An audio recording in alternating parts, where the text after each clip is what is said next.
good morning. You know, every week Brian starts, and I do too, by saying, whoever you are, wherever you have been, wherever your life has taken you, you are welcome here. And so welcome. And also, every week, Brian starts, he comes up with his hat, and he takes it off. And I've always wondered what that would be like, you know? So good morning.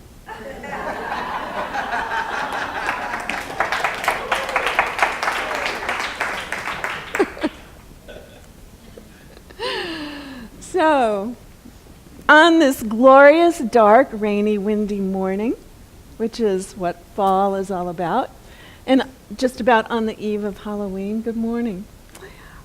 Our theme for October has been, and this is the theme that Centers for Spiritual Living has been observing, our theme for October has been this really interesting combination of words, love and safety.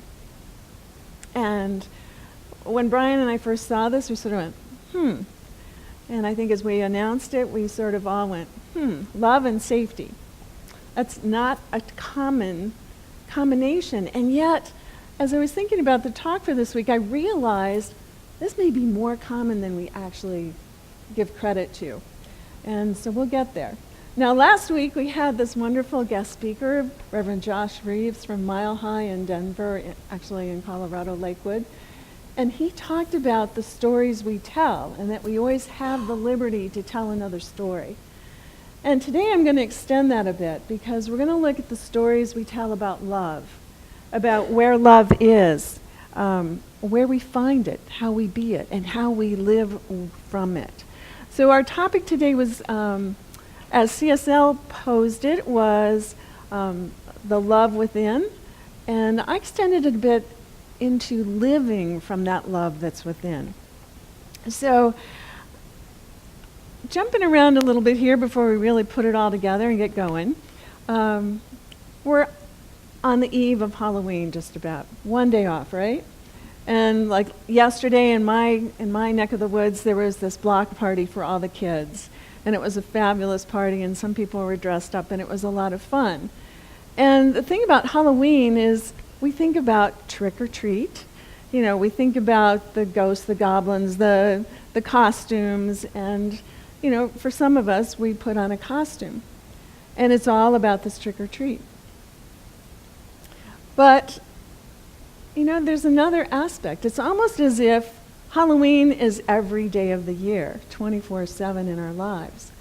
Because to what extent are there those tricks and treats out there in life? And to what extent are we always dressed up in some costume, some mask, you know, and what are we doing? Are we the one who's offering the threat, the trick? Are we doing something to get the treat? And so how are we playing this game? It's almost an everyday event, and, you know, this is just the holiday to commemorate it, really.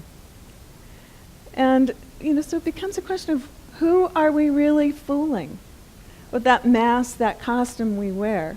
Are we fooling ourselves into believing that we're fooling them, but they really know that we're fooling, that they're not being fooled? So we're fooled to think that, oh, we fooled them, but they're not really fooled? And another thing that I was working with this week was that I've always had a fascination with word pairings where there's just one letter different.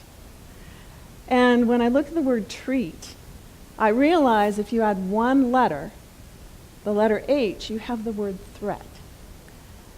And isn't that an interesting set of companions, of two sides of a coin almost, of treat and threat? And it all becomes part of our consciousness. So when we think out, I mean, my gosh, this past year, we go week by week by week, and the events of the world over the past, you know, year, but even week by week, have been just amazing. We get to a Friday night, and whether we're tuned into the news or not, it's just like we're panting almost. It's like, geez, really? I mean, it's just been one stack on top of another of events, of calamities, whether it's weather, whether it's politics, whether it's, it's like life is a bubbling cauldron all the time, and even more so. It's really been coming to a boil in some ways. And so in all of this, I think it's important to, this is slipping around a little bit.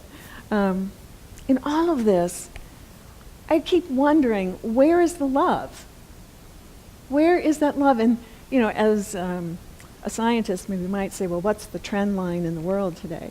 And in part, let's be honest, part of it is what's making the news.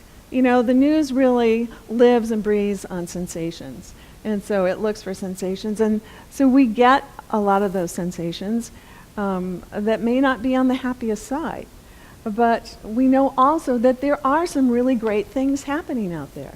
And part of what's really great that's happening out there is us and can be us even more and more and more. So when I looked at our text, I realized love is talked about. Ernest Holmes talks about love all the time. It's a very prominent theme. And for Ernest Holmes, it's that point of understanding that God is love. God is all that is. God is the creator of all that is. God is not separate from creation. And so therefore, as a point of creation, we are love. And we're every verity, whether it's peace, beauty, joy, truth, life, light, and love. We are all of those because what's true of God is true of us. And sometimes that is the greatest meditation we can have, is to just sit and realize that any of those verities, all that is God is true of us. And if that is true of me, am I masking it?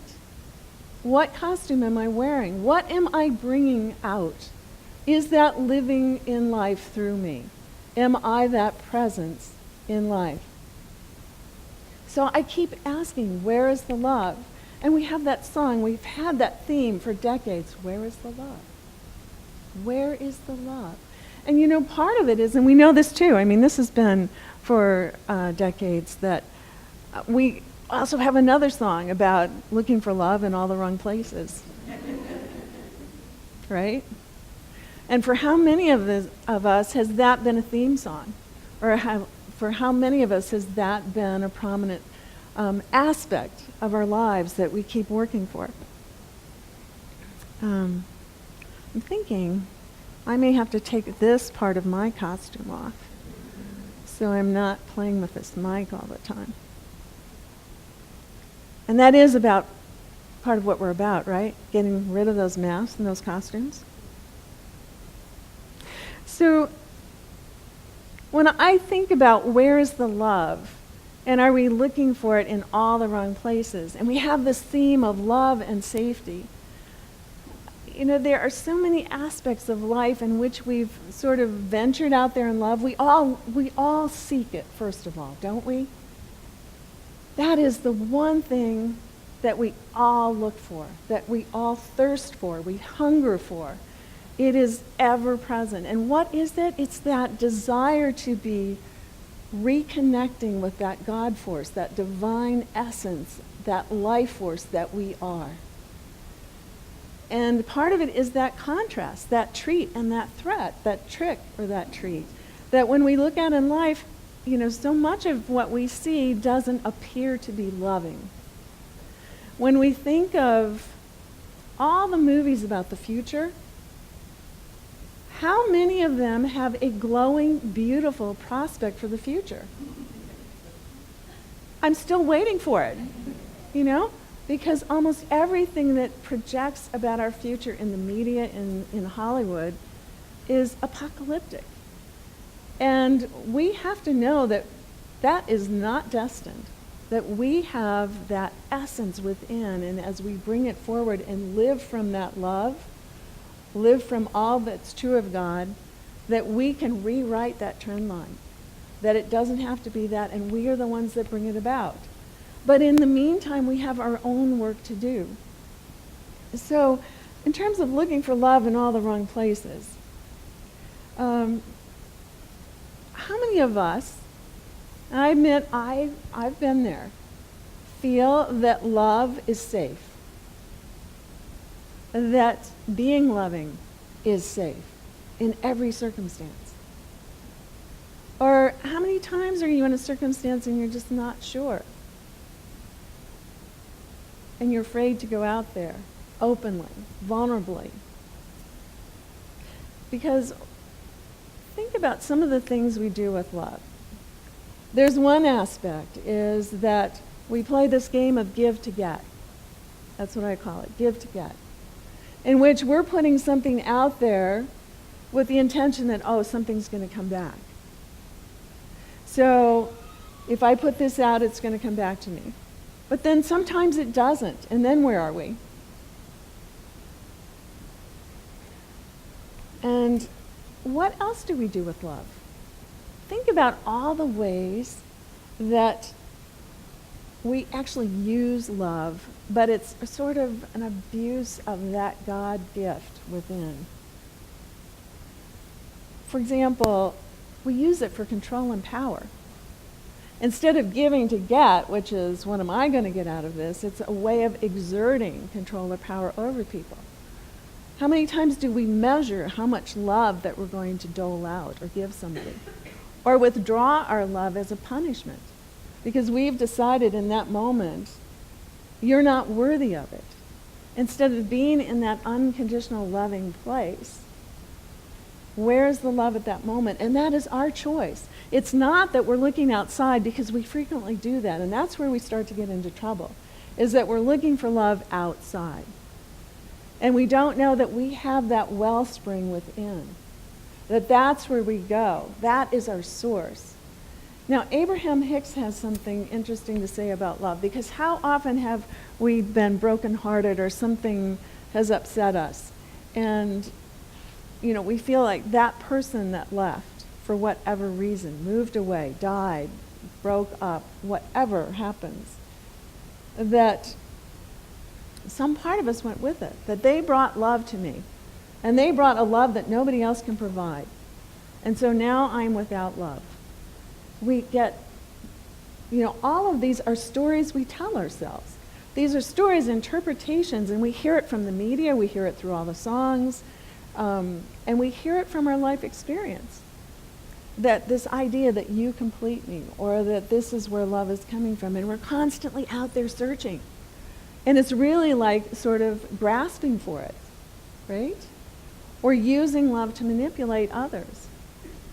But that wellspring is within. Now, the interesting thing that Abraham Hicks says is that it's dispelling this notion about love being out there and that somebody has a love that we can't have within. And so we're dependent upon them. And instead, and I'm sure Ernest Holmes lines up with this as well, that love is within. We are that love. Now, what Abraham says about it is that it's not that that other person has something for you. It's that there's a resonance there and where you feel safer, more open, and that love that is within you can express more fully. And the despair that we feel when somebody leaves our life is that safety that we felt, that resonance to be open and full and let our love flow and be more fully present is what's departed temporarily. But we need to come back and realign, because that is where the true love is from within. And if we do our consciousness work, if we really know that we are God in expression and that we are all one, never separate, then we know we are always safe in love.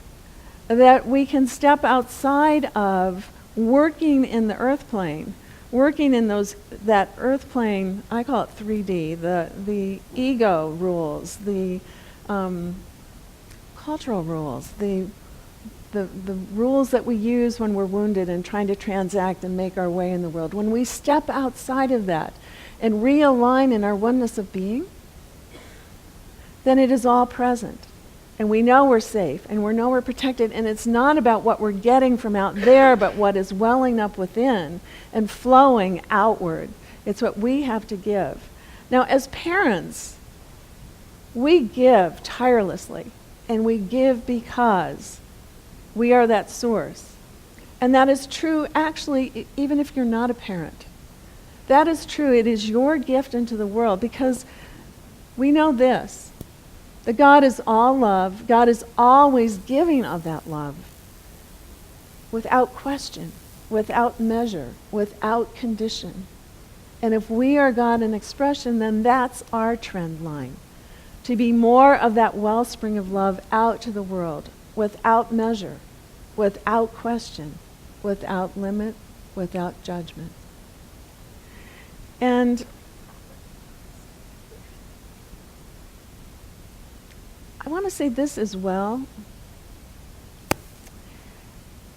From my background in business and in marketing, the marketing arena, how often do we see new and improved? All the time. And how often do we buy the new and improved and we start to use it and we say, what's so new about this? Right?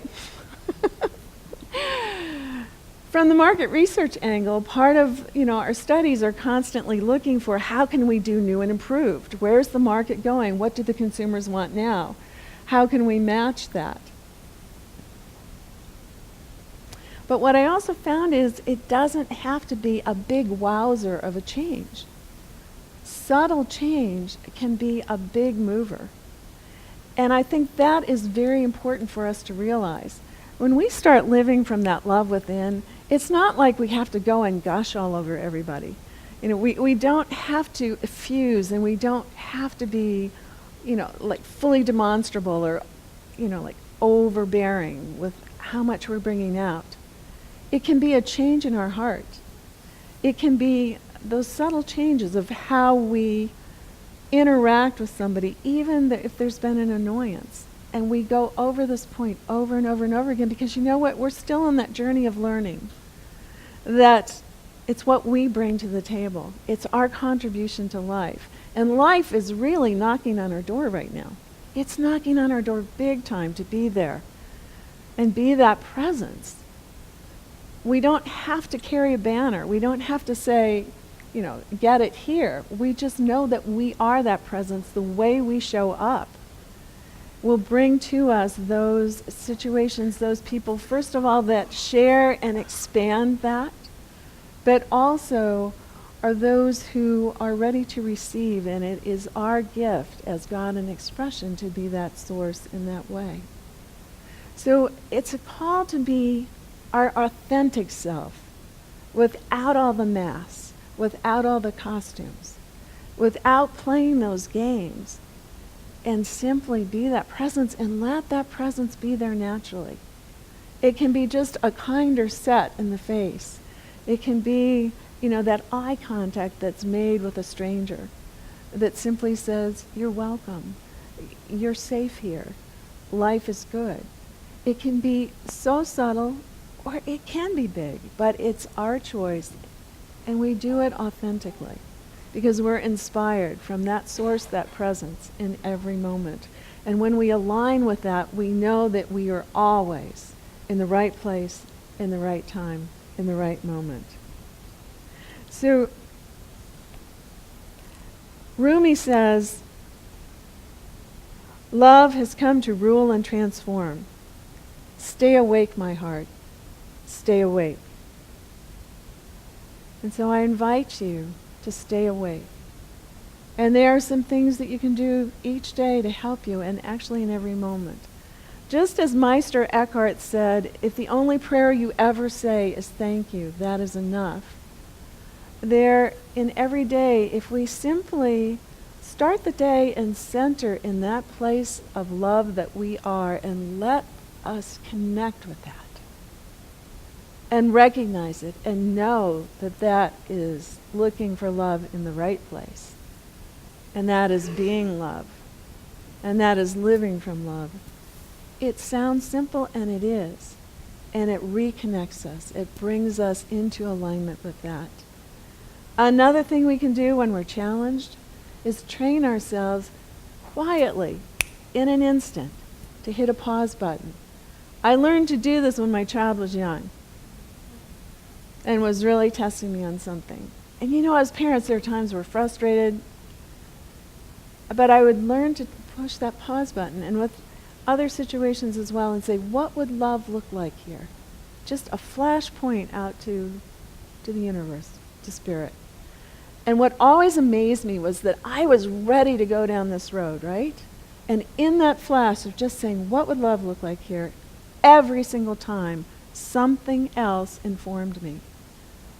And going with that something else made all the difference in the world.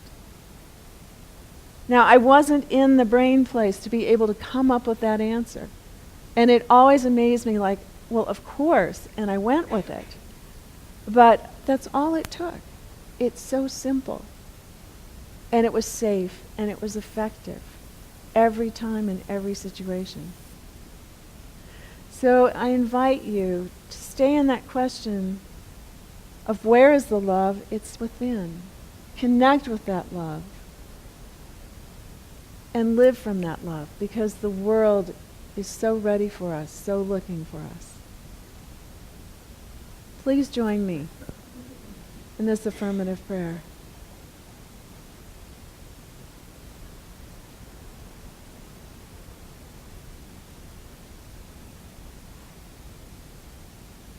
That perfect power, that perfect presence, that which is most high and most pure, that which is love above all else, absolute love, love that is pouring forth in every moment, in every place, in every situation, in every place of creation, is true of each and every one of us. For we are God in expression. And all that is true of God is true of us. So today I know this for each and every one of us. I am ready to stand. I am ready to be that place where absolute unconditional love stands forth in this world. I know where that love resides. It resides within. It is my gift of life as life, because my life is a gift. And I give this gift of love freely, without question, without measure, without condition. I know that as I do so, I bless this world. It is one breath, one thought, one action, one gift of contributing towards a world that works for everyone. And I am instrumental in doing that. I stay aligned in this center that is my truth. I joyfully feel the freedom and the safety of being this love that is God ordained, God present, God gift through me, willingly, freely, exuberantly, joyously. And how great it feels. I get out of the way and I let this be. Gratefully so. And I ask you to say with me, and so I am, and so we are, and so it is. Amen.